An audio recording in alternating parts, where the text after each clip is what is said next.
este espacio de investigación, de análisis, donde la apuesta principal es por el pensamiento crítico, en el portal Rebelión, Pedro Echeverría escribió: en México el 95% de los medios de información son de derecha y ellos han formado la ideología. Aunque hayan votado más de 30 millones por Andrés Manuel, la mayoría de ellos tienen una formación capitalista y neoliberal.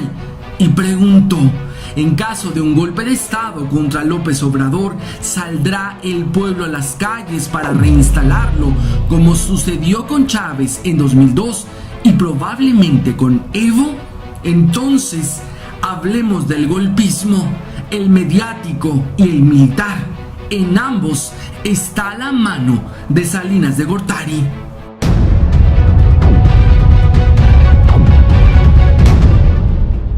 La todóloga Denise Dresser, frecuente promotora de fake news en Televisa, Reforma y con su amiga la conservadora Aristegui, en su afán golpista, calumnió que el narco socio de Salinas de Gortari, dueño de la Mojigata Azteca, era protegido de Andrés Manuel, pero con la fraudulenta demanda de una de las empresas de Salinas Pliego al gobierno de la 4T por más de 2,000 millones de pesos, una vez más las mentiras de la agente de la CIA quedan al descubierto.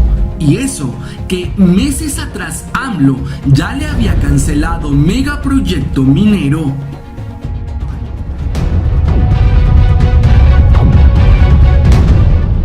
Al espurio Salinas no le bastó robarse cerca de 500 millones de dólares de la partida secreta y tener acciones en las empresas de los parásitos que volvió millonarios con las privatizaciones, empezando por Slim. En 1993 prometió la entrega absoluta de Pemex y aunque hicieron todo lo ilegalmente posible por evitarlo, la llegada de AMLO frenó el entreguismo. Hoy echa mano de sus paramilitares para masacrar al pueblo y que sus sicarios, Sicilia, agite el golpe de estado mientras Marcos con el EZLN sabotea a la 4T. ¿Qué tengo que decir acerca del movimiento zapatista? Que respetamos mucho ese movimiento, podemos tener diferencias, pero somos respetuosos. En su momento, ese movimiento aportó bastante para que se conociera esta realidad. Yo les he comentado que antes de eso yo ya estaba trabajando en comunidades indígenas. Yo trabajé 6 años en la región indígena Chontal, Maya Chontal de Tabasco. Yo ya sabía de la realidad de los pueblos indígenas de México, pero muchos no. Entonces, cuando se da este levantamiento, muchos voltean a ver a las comunidades y esto ayuda para que se conociera una realidad de abandono, de opresión, de injusticias, de marginación. Por eso es que se mejoraron algunos caminos después, porque surgió ese movimiento. Pasaron los años, nosotros decidimos luchar por la vía pacífica y por la vía electoral. Hay la visión de que se puede transformar de 2 maneras una realidad de opresión. Una forma es por la vía armada, como lo hicieron nuestros antepasados en la independencia, en la reforma, la revolución. Fueron movimientos armados en las 3 transformaciones anteriores. Entonces, esa es una forma de transformar. Cuando hay injusticias, cuando hay opresión, pues es llamar al pueblo a tomar las armas, lo hizo Madero, lo hicieron otros. Nosotros, en mi caso, pensamos, y esa fue nuestra apuesta, que se podía transformar sin la confrontación, sin la violencia, por la vía pacífica y por la vía electoral, a pesar de los pesares, porque participábamos en las elecciones y nos robaban las elecciones. Había fraude, estaban los dados cargados, las cartas estaban marcadas, pero aún así nunca dejamos de insistir en las elecciones, porque sabíamos que iba a llegar el momento en que la gente iba a tomar conciencia y que ya no les iba a servir ninguna trampa, ni el reparto de despensas, ni la compra del voto, ni la entrega del frijol con gorgojo. Y así llegamos. Por eso se triunfó, porque fue mucho tiempo de lucha. Fuimos perseverantes, tercos, hasta lograr esta transformación. Por eso respetamos mucho al movimiento zapatista, y mi recomendación fraterna, respetuosa, es de que no nos peleemos, de que ya basta de divisiones, que necesitamos unirnos todos, como esa estrofa del himno de Chiapas. A ver quién me la recuerda. Que se acabe la odiosa venganza, que termine por siempre el rencor, que una sea nuestra única esperanza, nuestra sola esperanza, y uno también nuestro amor. Todos juntos. A la pregunta de cómo surgieron los Zetas, la periodista Guadalupe Lizárraga de Los Ángeles Press afirmó en mayo del 2012: los Zetas fueron creados por Carlos Salinas de Gortari con el supuesto propósito de aplacar el levantamiento zapatista en Chiapas en 1994. La comunidad de Allende en Coahuila fue escenario de una tragedia que enlutó a decenas de familias. 400 personas fueron asesinadas como parte de una venganza de los Zetas. Es tal la crueldad con la que operan que utilizaron una red de hornos para encubrir el exterminio masivo y sistemático de personas inocentes durante el periodo que abarca de 2011 a 2013.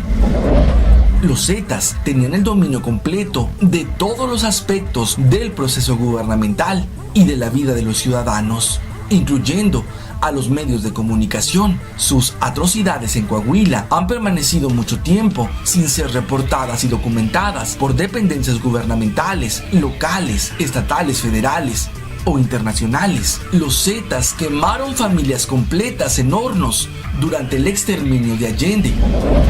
Algunos medios como Al Jazeera América y San Antonio Express News han informado sobre las desapariciones. Sin embargo, el control completo que los Zetas tienen de la prisión de Piedras Negras ha sido en gran parte ignorada, hasta el punto de que llevaron a cientos de personas a la prisión para torturarlas, asesinarlas e incinerarlas. En un rancho cercano, los Zetas usaron hornos para incinerar los restos humanos. Fue allanado por las autoridades de Coahuila en 2013, cuando el gobierno comenzó a examinar el caso. Las autoridades encontraron no solo hornos, sino también cenizas y fragmentos de huesos de las víctimas.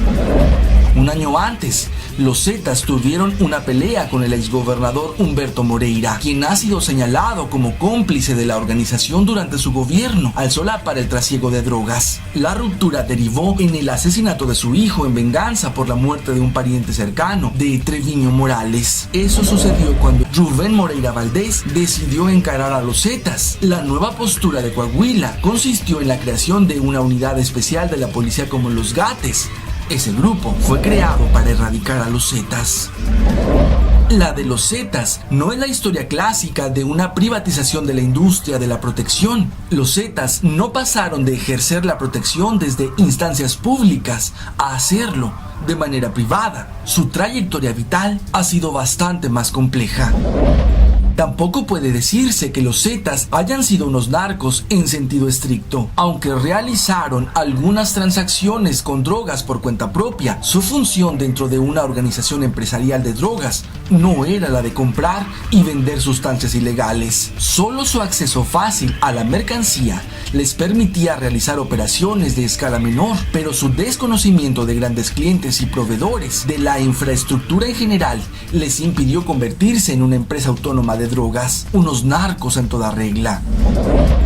Los Zetas fueron, sobre todo, una cooperativa de la violencia. En un principio prestaban sus servicios al Estado, formaron parte de los grupos especializados del ejército. Entre 1999 y 2000, en diversas tandas, cambiaron de cliente y pasaron a vender sus servicios a un empresario privado de drogas, Osiel Cárdenas Guillén. No había muchas diferencias entre el tipo de servicios que prestaron primero para el Estado y más tarde para Cárdenas Guillén. Los inconvenientes de este monomsonio lo percibieron en toda su intensidad los Zetas en marzo de 2003, a raíz de la detención de Cárdenas Guillén. Su reacción estratégica a la pérdida del patrón fue una intensificación de una actividad que les había proporcionado ingresos marginales desde 2001. Aceleraron el ritmo de recaudación de impuestos entre pequeños delincuentes de Nuevo Laredo. Una nueva remesa de requerimientos fiscales fue recibida por un grupo cada vez más extenso de individuos y grupos que se mueven en el terreno de la ilegalidad, desde transportistas y pequeños vendedores de drogas hasta apostadores ilegales, prostíbulos y contrabandistas de todo pelaje.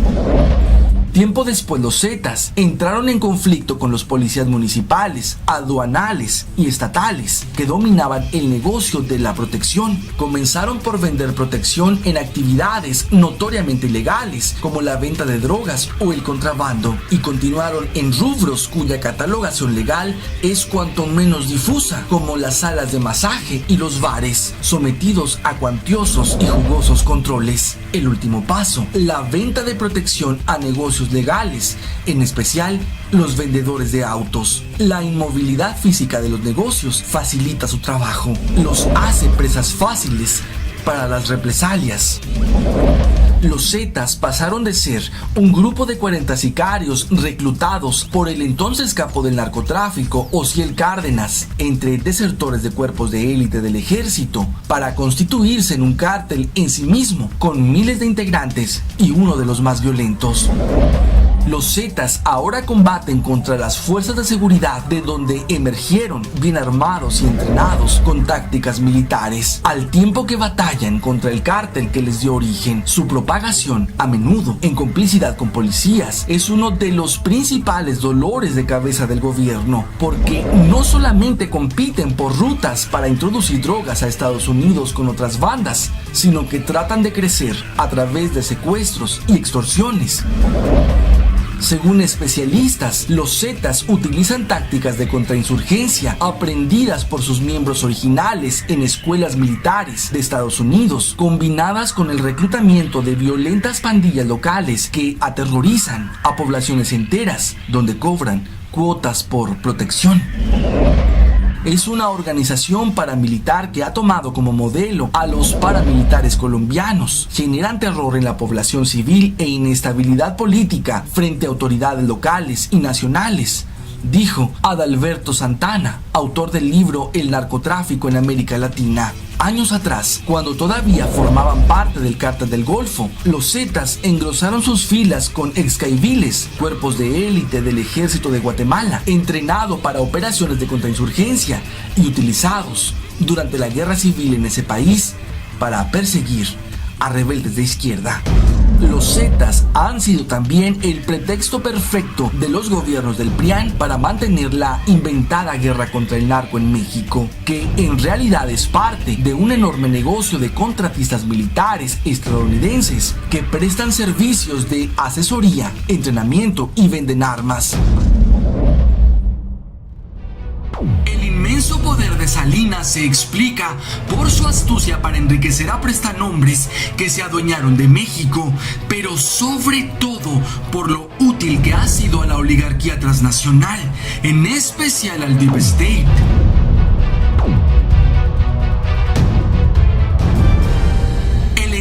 Salinas dio extraordinarios resultados al establishment para imponer las criminales políticas del FMI, para allanar el camino a transnacionales, fundó al PRIAN, empoderó guerrilleros y formó a los Zetas. No le bastaron los $400 millones de la partida secreta, fraguar con Zedillo el mayor fraude a los mexicanos, imponer presidentes espurios para el remate total del país. Además, es socio de la monarquía española a través de OHL, Repsol e Iberdrola, que están en guerra contra AMLO para seguir saqueando a México.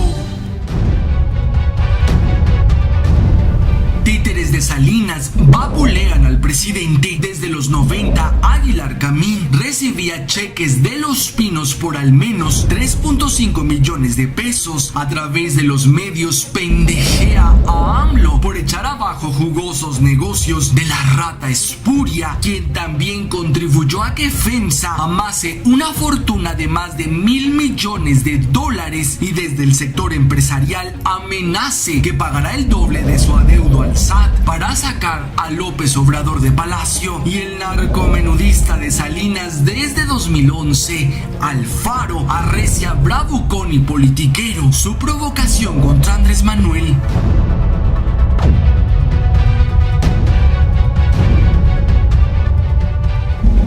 En el golpe de estado blando contra AMLO, el mercenario Claudio X González es financiado por el establishment a través de la CIA y en alianza con el New York Times ha operado campañas de fake news contra la 4T.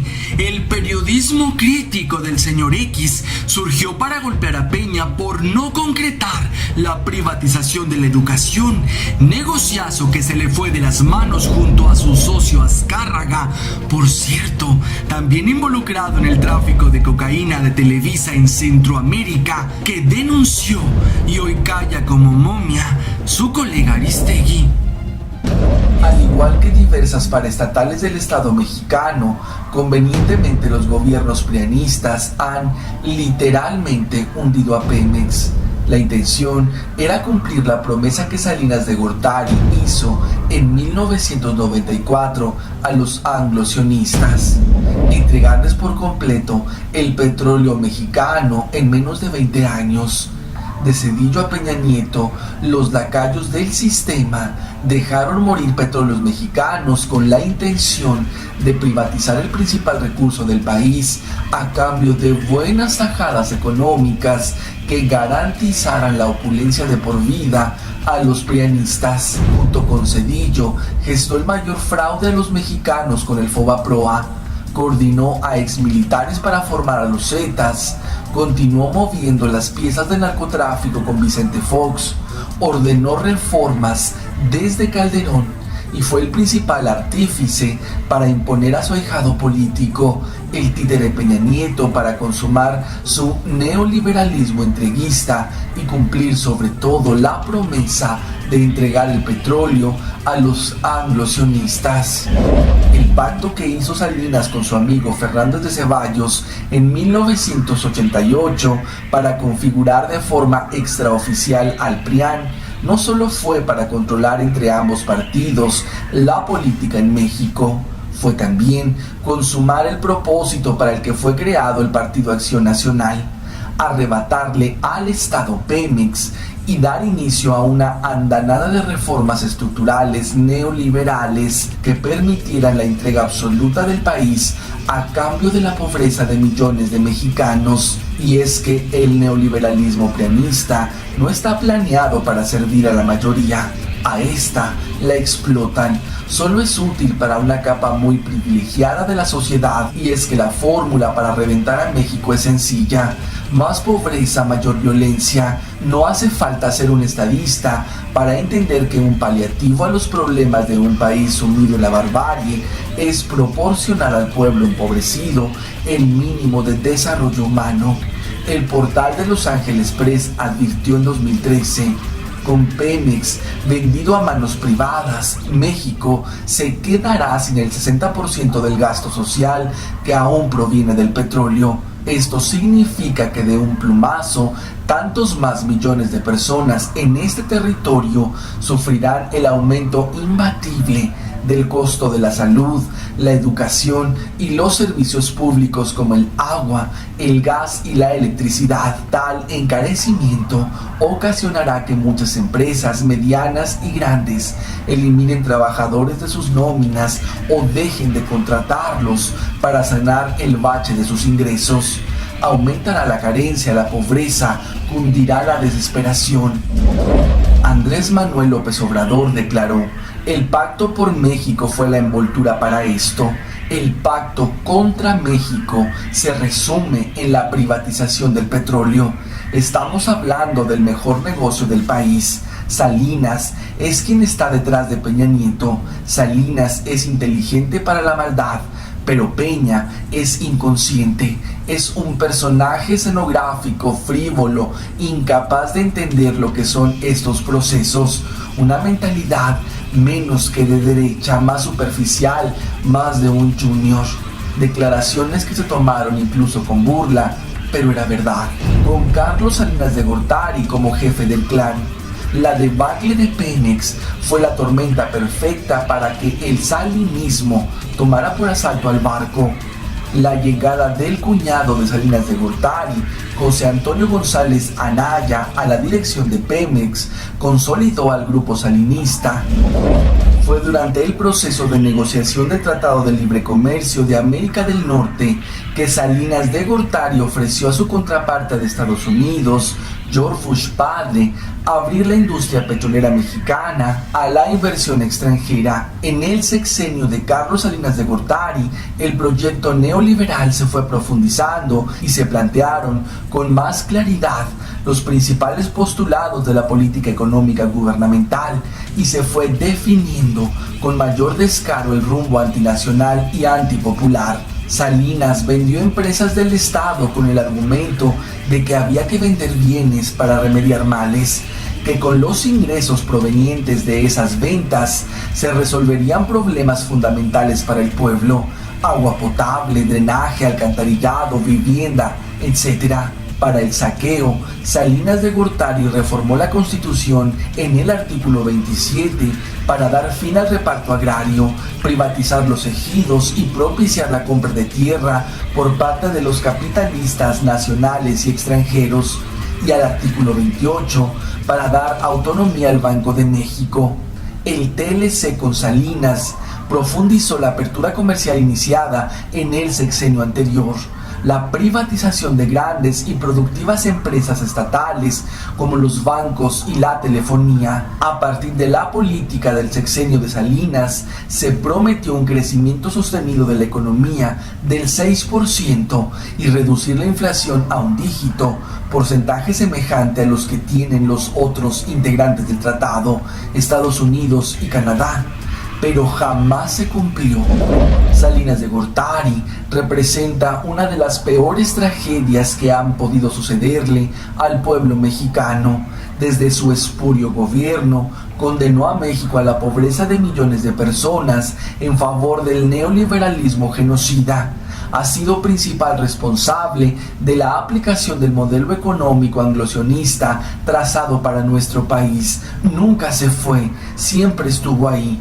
Un México desinteresado y poco politizado permite que uno de los mayores criminales de la historia del país siga deambulando impune y aplicando sus reformas entreguistas que han generado hasta el momento más de 100 millones de pobres y en los últimos años al menos 200,000 muertos.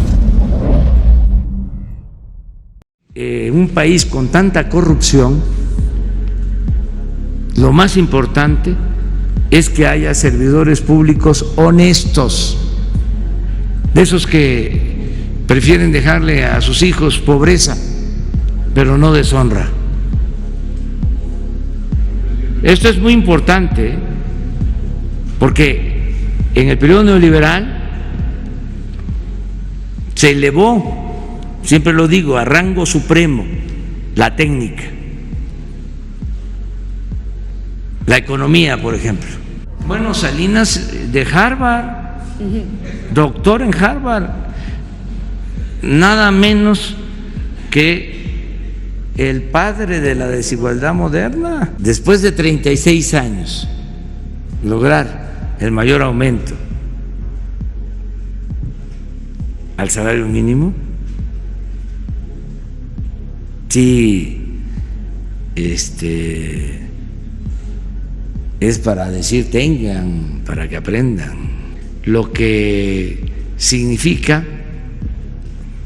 el que en un año todos los adultos mayores de México tengan el derecho a una pensión.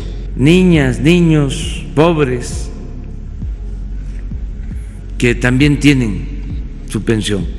El que no se tenga corrupción, el que ya no haya lujos en el gobierno, que sin aumentar impuestos, sin crear impuestos nuevos, sin gasolinazos, sin aumentar la deuda, estamos financiando el desarrollo.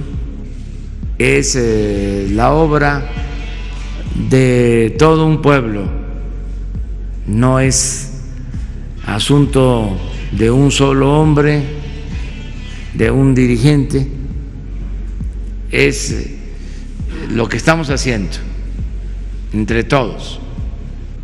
Por eso Juárez decía de manera sencilla pero profunda, con el pueblo todo, sin el pueblo nada. Entonces, ¿a quién le tengo más confianza? Al pueblo.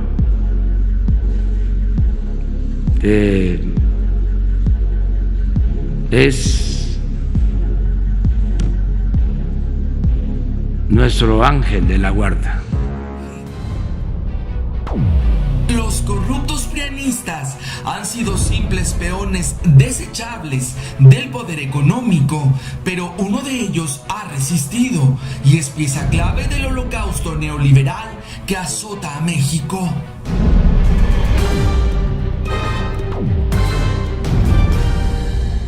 Carlos Salinas ha sido pieza fundamental del sionismo para consumar el genocida neoliberalismo en México. Con la consigna de entregar Pemex, fundó en las sombras al PRIAN. Con el fraude del 88, enriqueció a más de 20 familias que, junto a él, controlan la economía del país. Aprovechó sus nexos con el narco para desatar la guerra que aún padecemos. Fraguó el fraude de Calderón y le compró la presidencia a Peña. El objetivo es entregar todo el país a las transnacionales, pero la caída de Lozoya podría ser el principio de su fin.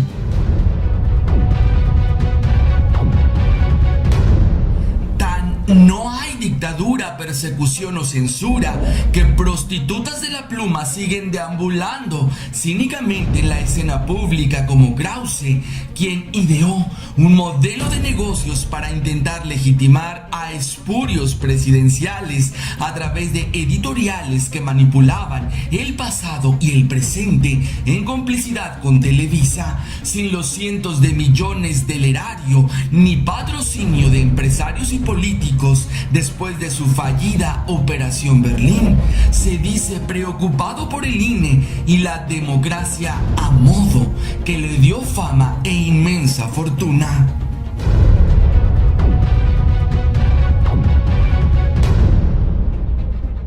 Mientras AMLO politiza y convierte un emblema de corrupción en una brillante solución para armar un sistema de salud que estaba quebrantado y listo para su privatización con la rifa del avión presidencial, la admiradora de la corrupción de Fox, aplaudidora de la guerra de Calderón y promotora del entreguismo de Peña, Denise Dresser compara este hecho con el pase de charola de Salinas para la truncada campaña de su candidato Colosio, quien fuera ejecutado por sus jefes sionistas, para dejar claro que nadie está por encima de ellos.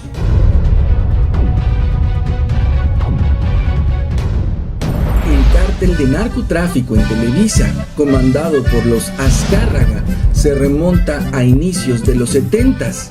Al menos desde esa fecha data la información documentada. Fue en 1971 cuando Luis Alberto Azcárraga Milmo fue sorprendido con 19 kilos de heroína escondidas en su llanta de repuesto al tratar de cruzar la frontera de Nuevo Laredo. Emilio Azcárraga Milmo se encargó de limpiar el cochinero de su hermano incómodo, lo ayudó a escapar y lo exilió de por vida fuera de México. Desde entonces y hasta la fecha, los Azcárraga han sido vinculados con el cártel de Sinaloa. En la década de los 70s fue cuando se empezó a orquestar el Plan México 2030, un dominio total de Estados Unidos sobre México. Antes de eso, Washington debía asegurarse que Latinoamérica se sometiera de forma absoluta al capitalismo. Para lograrlo, entrenó y armó a paramilitares, infiltró a guerrilleros y reventó movimientos sociales en cada país que pudieran ser un obstáculo para la voracidad del nuevo orden mundial. En México se inició la Guerra Sucia, desapariciones forzadas, crímenes de Estado, de lesa humanidad, represión a gran escala. En los 80s, los dealers de la droga en Televisa eran Humberto Navarro, la Pájara Peggy, Víctor Iturbide, el Pirulí, Paco Stanley y Jorge Ortiz de Pinedo. Figuras populacheras que mantenían vitales, con gran energía y fáciles de controlar a las grandes estrellas que Azcárraga Milmo convertía en leyendas. Con la fraudulenta llegada de Carlos Salinas de Gortari, no solo llegó el plan privatizador y de venta total de México a las transnacionales, también llegaron los mejores negociadores del narco. Raúl Salinas Lozano, padre de Carlos y Raúl, era famoso entre los capos internacionales desde que fue secretario de Industria y Comercio en el sexenio de López Mateos. Mediante permisos falsos de importación y exportación, traficaba estupefacientes a raudales. Carlos Salinas era muy consentido por el narco. El Señor de los Cielos le regaló un Rolex de oro con diamantes, valuado en $1 millón, solo por no obstaculizar el libre comercio de drogas. Y ni qué decir de aquellos pachangones entre los priistas, Carlos, Raúl, Beltrones, Gamboa Patrón y una interminable lista, con Carrillo Fuentes, los Arellano Félix y García Ábrego. Un 15 de septiembre de 1990 en el rancho de Raulito Salinas en Puebla. Al terminar la década de los 90s, las cosas se salieron un poco de control. Hubo ajustes de cuentas con Paco Stanley, que por la mañana promovía la campaña Vive sin drogas y por la noche nutría a las filas de TV Azteca con estupefacientes para salir mejor a cuadro. Por mala paga, la primera narco ejecución televisada, Ricardo Salinas Pliego, fiel a su mojigatería, pegó de gritos en pantalla exigiendo la renuncia de Cárdenas en el Distrito Federal. Religioso y de doble moral, Salinas Pliego olvidó sus vínculos con los Salinas de Gortari, quienes no solo prácticamente les regalaron las concesiones del 7 y el 13, aparte, Raúl Salinas le hizo un millonario préstamo para ganar la licitación. Con la llegada de George W. Bush se puso en marcha el Plan México 2030. Para tales fines fue necesario sacar al PRI de los pinos y poner al ignorante y trastornado Vicente Fox en la presidencia. Había dos objetivos fundamentales: liberar al Chapo Guzmán y empoderarlo para que fuera el traficante de confianza para Estados Unidos. Por otro lado, era indispensable desatar un caos con el narcotráfico en México, infiltrar a paramilitares de gran entrenamiento y con la cantidad de armas necesarias para desplazar y exterminar cientos de miles de mexicanos. Había funcionado en Colombia. Era hora de que funcionara en México. Así llegaron los Zetas y otras células criminales. Con Hillary a la cabeza, hubo que llevar mucho más allá el plan de narcoinsurgencia. El botín era enorme, no solo Pemex, las minas, las playas, el agua. Había que apostarlo todo y que nada se saliera de control. Con el genocida Felipe Calderón vino la consumación de la narcoinsurgencia. Más de 100,000 muertos, miles y miles de desaparecidos, más de 200,000 desplazados y transnacionales por todo el país. A Calderón y su equipo le salieron mal las cuentas. Venta de las mismas plazas a diversos grupos de cárteles se pagaron con la vida de Mourinho y Black Mora, víctimas también de daños colaterales. Al finalizar el sexenio, Televisa sorprendió al mundo, y no por sus nauseabundas producciones. Quedó al descubierto su tráfico de drogas en Centroamérica.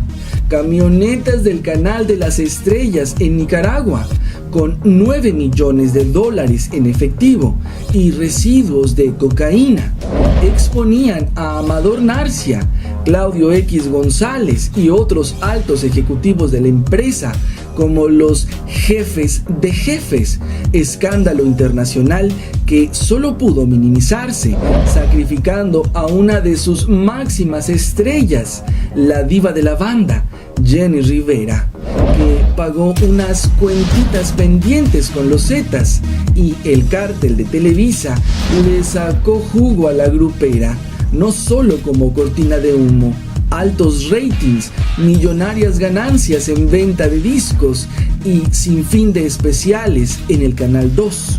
El Chapo Guzmán, millonario de millonarios, hasta con licencia de conducir en Estados Unidos, favorito de Obama y la Casa Blanca, donó miles de millones para que el ahijado de Salinas, el pobre, ignorante y títere Enrique Peña Nieto, pudiera comprar la presidencia en 2012.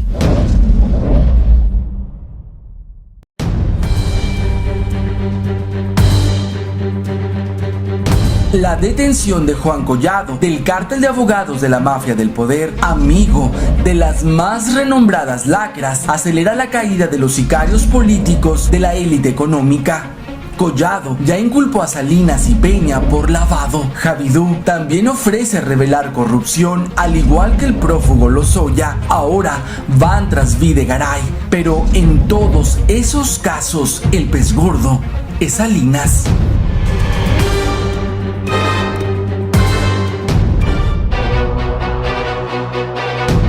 Durante el proceso electoral del 18 y en medio de la lucha intestina del PRIAN, y al no aceptar Peña la imposición de Anaya como candidato oficial del sistema, la mafia del poder económico vio que era imposible frenar a López Obrador y obligó a propagar a sus peleles periodistas, becarios y activistas el falaz primor, haciendo alusión al supuesto pacto de impunidad entre Andrés Manuel y el títere de Salinas, calumnia que continuó hasta esta semana. Hoy, temerosos acusan cortinas de humo y hasta persecución.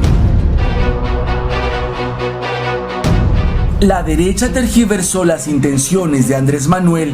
La amnistía era para las víctimas de la pobreza que tuvieron que delinquir para sobrevivir, y descontextualizaron su propuesta de punto final: concentrar esfuerzos en el cambio de régimen que destierre pobreza, violencia y crímenes de Estado en busca de desestabilización. El periodismo patrocinado por Soros asusó a AMLO para enjuiciar a expresidentes a sabiendas que no procedería por prescripción o blindaje de la Constitución.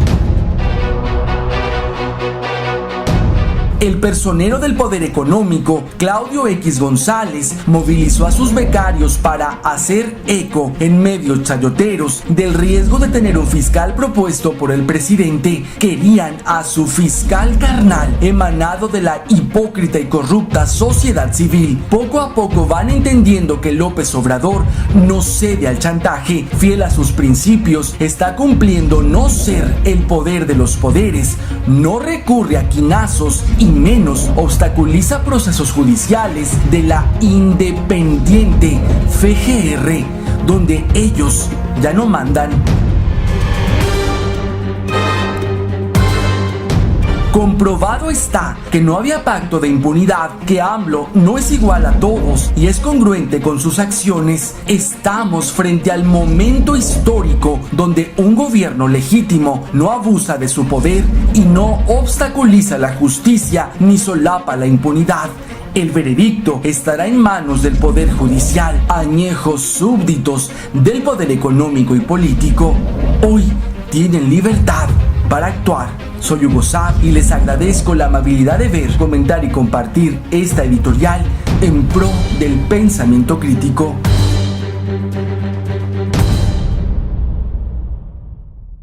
La corrupción se fomentaba, se toleraba y se reproducía de aquí, del palacio, para abajo, hacia los pueblos. Entonces había que empezar a erradicarla de esa manera, de arriba para abajo, como se limpian las escaleras. Y ya empezamos arriba. No se da el visto bueno a ningún negocio sucio, no se tolera ningún acto de corrupción. Arriba. Pero tenemos que ir limpiando, tenemos que limpiar todo el gobierno de corrupción, y hay áreas donde se requiere todavía avanzar más, y yo aprovecho para decirle a los servidores públicos que no corran riesgo, porque no se va a tolerar la corrupción. Cero corrupción. Ya no hay influyentismo. No es de que me va a proteger mi padrino que tengo arriba. Ya no hay padrinos. Ya se acabó eso. Y les recuerdo que ya es delito grave la corrupción. El que cometa un acto de corrupción va a la cárcel sin derecho a fianza. Entonces, que lo piensen por ellos, por sus familiares. Nada de negocios al amparo del poder público. El que no quiera vivir con su sueldo o no le alcance, que le busque por otro lado en la iniciativa privada, que ponga su propio negocio, y puede ser que obtenga más beneficios, más ingresos. Pero el gobierno no es para hacer dinero. El gobierno no es una fábrica de nuevos ricos. Eso se terminó.